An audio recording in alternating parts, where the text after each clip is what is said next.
তো আজকে গেছিলাম মেহেরুন পার্কে। এটা মেহেরুন পার্ক না বলে ইব্রাহিম পার্কও বলতে পারি আমরা।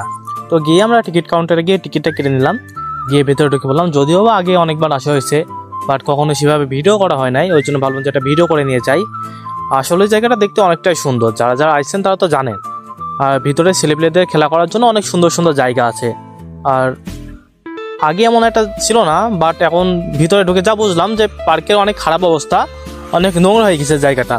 তো এই যে এখানে ছেলেপেলেদের খেলা করার জন্য অনেক জায়গা আছে, সব কিছু ছেলেপেলেদের জন্যই তৈরি হয়েছে।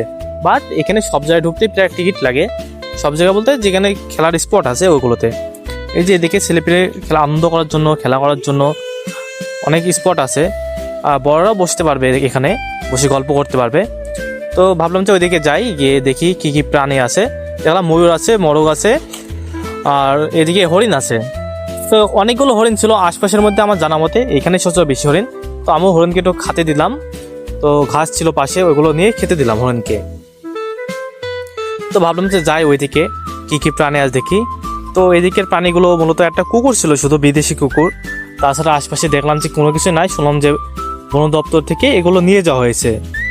তো যেহেতু আমরা হেলমেট নিয়ে গেছিলাম গাড়িতে, সেহেতু হেলমেটটা থোয়ার জন্য ভিতরে একটা জায়গা ছিল, স্পট ছিল, ওখানে হেলমেট রাখতে কোনো টাকা লাগে না, ওই জন্য হেলমেটটা ওর কাছে দিলাম, হেলমেটটা ও থুয়ে দিল সুন্দর করে।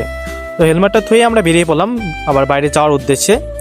তো যেতে যেতে দেখলাম যে ছবি তোলার স্পট, ভাবলাম যে ছবি তুলবো, বাট ভাবলাম যে এখন ছবি না তুলে এখন ভিডিওটা করি, কিছুক্ষণ পরে আমরা ছবি তুলবো। তো জায়গাটা আসলে সুন্দর, প্রাকৃতিক দৃশ্যে ভরপুর। আপনারা যারা যারা গেছেন সবাই তো জানেন, আর যারা যারা জাননি অবশ্যই একবার করে যাবেন। তো এইদিকে নৌকা ছিল পরিত্যক্ত অবস্থায়, ব্যবহার করা হচ্ছিল না, কারণ পুকুরে পানি থাকা সত্ত্বেও মানে পর্যটকদের কম থাকার কারণে ব্যবহার করা হয় না।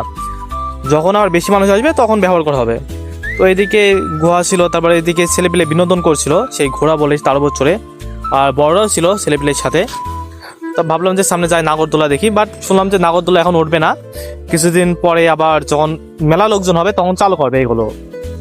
তো আমাদের যাওয়া তো পুরাই বৃথা, এই যে এখানে পানি এটাও চালু ছিল না, তো পুরাই বৃথা মনে হলো। তো ভাবলাম যে এভাবেই ঘুরে বেড়াই কিছুক্ষণ।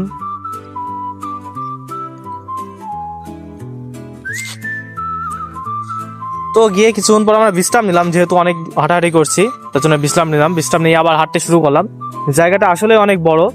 আর এইদিকে দেখছি আমাদের শিয়াল মামা, একটা না প্রায় 3-4টা ওইদিকে দাঁড়িয়ে ছিল। আমরা যাচ্ছি, আমাদের দেখে তাও ভয় পাচ্ছে না, জায়গায় দাঁড়িয়ে আছে, তাহলে ভাবা দরকার কতটা সাহস তাদের। তো এদিকে ফার্ম মতো, মানে ছোট ছোট গাছপালা চাষ করা হয়, এখানে সবজি চাষ করা হয়। তো আমরা ওইদিকে ঘুরে ভাবলাম যে অন্যদিকে যাই বসার জন্য। তো যেহেতু ফিরছি তো ভিজ দেবে,